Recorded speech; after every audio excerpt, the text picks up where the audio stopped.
ज्ञान का अहंकार जब होता है तो हम ये नहीं सोचते कि सामने कोई वृद्ध है कि बच्चा है कि कौन है। हमारे घर में भी एक हमारे बुजुर्ग थे, बहुत विद्वान, लेकिन जब भी कोई आता था घर में तो वो पूछते थे कि इस शब्द के मतलब बताओ। अगर बुझाता रहा तो इस शब्द के मतलब बताओ। सामने वाला व्यक्ति बेचारा कभी नहीं बता पाता था। जब नहीं बता पाता था तो वो उसकी हंसी उड़ाते थे कि कैसा बीए पढ़े हो, कैसा एमए पास किए हो कि इसको भी नहीं जानते हो। तो देखिए, विद्वान भी दो तरह के होते हैं, कोई सिखाता है और कोई अपने ज्ञान को दिखा के मजाक भी उड़ाता है। उस दिन उस विद्वान ने भी उस बच्चे को यही कहा। उन्होंने कहा कि मोमबत्ती जो जल रही है उसको बुझा दिया। बुझाकर कहा कि बताओ जरा, तुम इतना भक्ति भाव से मंदिर में जा रहे हो तो कुछ तो ज्ञान होगा, तो बताओ कि ये आग जो जल रही थी इसमें वो कहां से आई है? ये आग जो जल रही है ये कहां से आई है? अब बच्चा बेचारा चेहरा देखने लगा, उसको लगा कि हमसे ये क्या पूछ रहे हैं। लेकिन देखिए उसने क्या किया, उसने उस मोमबत्ती की आग को बुझा दिया और कहा कि मुझको नहीं पता है कि आग कहां से आई थी, लेकिन अब आप बताइए कि ये आग कहां गई है। यानी कि हाँ, विद्वान कौन है आप समझ नहीं पाएंगे, जिसको हम लोग साधारण और सामान्य समझते हैं, जिसको हम समझते हैं इसको क्या आता होगा, उसके मन में उस शिव ने क्या ज्ञान उतारा है हम क्या जाने। और शिव के लिए जब साहब के मन में ये बात उतरी, उन्होंने अपने चारों तरफ देखा कि ये जो भारत देश है हमारा, ये जहां मैं रहता हूं, हर जगह शिव के मंदिर हैं।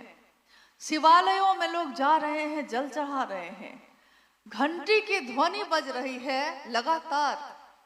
और घंटी की ध्वनि जो उनके कानों से टकराती थी, उनको लगा कि शिव के मंदिर में ये जो बज रहा है और ये जो ध्वनि आ रही है मधुर, मैं प्रत्येक मानव के हृदय में, उसके जीवन में यही मधुरता घोलना चाहता हूं।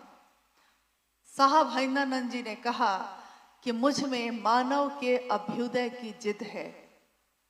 एक मानव के एक साधारण सामान्य जीवन जो वो जी रहा है, उस जीवन में वो शिव जैसा होने की पात्रता रखता है, लेकिन उसको मालूम नहीं है कि किसके साथ चल के वो इस पात्रता को धारित कर सकता है, प्राप्त कर सकता है। तो उन्होंने कहा कि शिव आज भी गुरु हैं। प्रारंभिक समय में जब शिव की चर्चा शुरू ही हुई थी, उन्होंने कहा कि शिव की कथाओं का प्रचलन है, भागवत कथा, रामायण की कथा, गीता की कथा, शिव के महापुराण की कथा, शिव पुराण की कथाओं का प्रचलन है। यानी जो शास्त्र में लिखे हैं, पढ़ के कोई सुनाता है, कथाओं को बताता है, लेकिन शिव की चर्चा का प्रचलन नहीं है, कभी आया ही नहीं। क्योंकि वो शिव सामान्य से अति सामान्य लोगों के जीवन में आए ही नहीं, उतरे ही नहीं। तो जब उतरे ही नहीं तो सामान्य जीवन में उनकी वो उपस्थिति नहीं थी। मंदिरों में तो पूजा हो रही थी।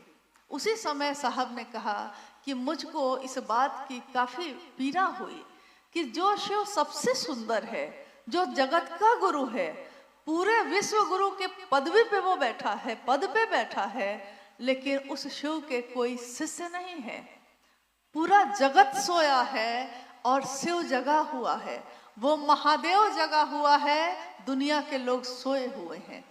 तो ये बेचैनी, ये जो आह्लाद है आध्यात्मिक, उनके मन में ऐसा पैदा हुआ कि उन्होंने न दिन देखा न रात देखी। इसके लिए उन्होंने कुछ भी छोड़ा नहीं, अपने गृहस्थ आश्रम को भी उसी तरह से देखा, अपने सरकारी नौकरी को भी उसी तरह से किया, लेकिन अपने महादेव के काम में भी उतनी ही ईमानदारी से चलते रहे, सबको शिव की तरफ चलने के लिए प्रेरित करते रहे। आओ चले शिव की ओर जब हम कहते हैं एक समय था जब साहब ने प्रारंभ किया था और कहा था कि शिव आज भी गुरु हैं। लोगों ने कहा कि कौन सी नई बात कह रहे हैं आप, शिव आज भी गुरु हैं, ये कोई नई बात नहीं है, लेकिन आप ये क्यों कह रहे हैं कि आज भी? वो तो है ही। साहब ने कहा कि वो तो है, लेकिन हम आप भूल गए हैं। उसी पे उन्होंने एक घटना सुनाई। उन्होंने कहा कि मैं अपने एक मित्र के घर गया और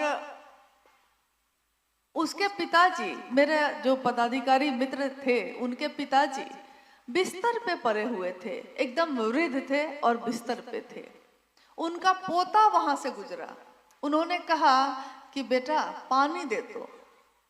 पोता सुना अनसुना करके चला गया। फिर उन्होंने अपने बेटे से कहा जरा पानी पिला दो, वो भी चला गया। साहब ने कहा, उस पदाधिकारी मित्र को कहा कि अरे ये आज भी तुम्हारे पिता हैं। इस पे उनके मित्र बड़ा रुष्ट हो गए, उनको अच्छा नहीं लगा।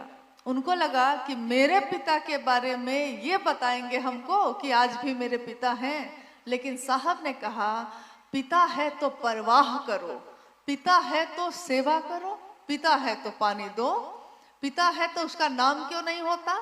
और वही पिता अगर गुरु भी है, शिव गुरु भी है, तो उसी पिता को अपना गुरु बना के हम ज्ञान भी क्यों नहीं ले सकते हैं?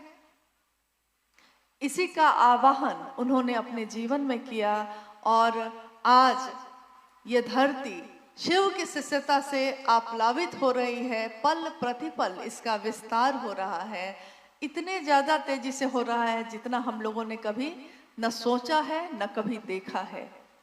जब शुरू हुआ था तो गंगा की धार जहाँ से शुरू होती है पतली सी होती है, बहुत पतली धारा है वो, लेकिन जैसे जैसे वो जगत के तरफ बढ़ती है उसकी धारा चौड़ी होती जाती है, बढ़ती चली जाती है। शिव शिष्यता की पावन जल धारा जब शुरू हुई चंद लोग थे, आज वो पावन जल धारा विस्तार पा रही है, आगे बढ़ती जा रही है। लेकिन इस पावन जल धारा को प्रारंभ करते समय कुछ लोगों ने, जैसे आज हम बैठे हैं यहाँ दलसिंह सराय में, कभी किसी ने तो यहाँ शुरू किया होगा, कभी किसी ने तो कुछ लोगों को जुटाकर साहब को बुलाया होगा। तो हम सब अवनत हैं उन सभी लोगों के लिए जिन्होंने आज हम सबको ये सौभाग्य दिया कि मेरे आपके गुरु शिव होए। क्योंकि मेरे साहब खुद भी अवनत रहे और खुद भी उन्होंने कहा कि ये जो एहसान है सबका, जिसने भी शिव के गुरु कार्य के लिए मेरी मदद की है, मेरा साथ दिया है, मैं अवनत हूँ, मैं नमन करता हूँ, मैं पद प्रक्षालन करता हूँ। उनकी लिखी हुई पंक्ति आज असंख्य लोग पढ़ रहे हैं, देख रहे हैं कि मैं शिव का शिष्य हरिंद्रानंद, वो लिखते हैं मैं शिव का शिष्य हरिंद्रानंद पद प्रक्षालन करूंगा उन सभी का जो इस रास्ते के पथिक हैं या जो होंगे।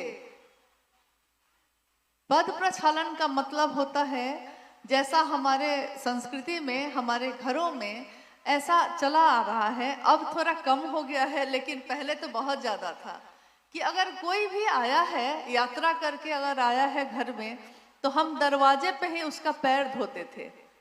आप लोग के यहाँ भी होता होगा ऐसा, दरवाजे पे ही लोटा में पानी लेके, थोड़ा सा गुड़ लेके उसके खाने के लिए देकर पानी पिलाते थे और पैर उसका धोया जाता था, ताकि उसके पैरों में लगी हुई मिट्टी और पैरों की थकान कम हो जाए।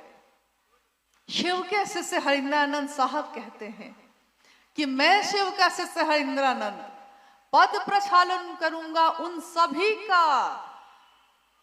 इतनी बड़ी सत्ता क्या बोल रही है कि मैं पैर धोऊंगा उन सभी का जो शिव की शिष्यता के रास्ते के पथिक हैं, यानी उस रास्ते पे जो चल रहे हैं। पथिक मतलब यात्री, उस रास्ते पे चलने वाले यात्रियों के, उस रास्ते पे चलने वाले शिव के शिष्यों का, जो आज इस रास्ते के पथिक हैं और आगे वो कहते हैं या जो होंगे, जो होंगे।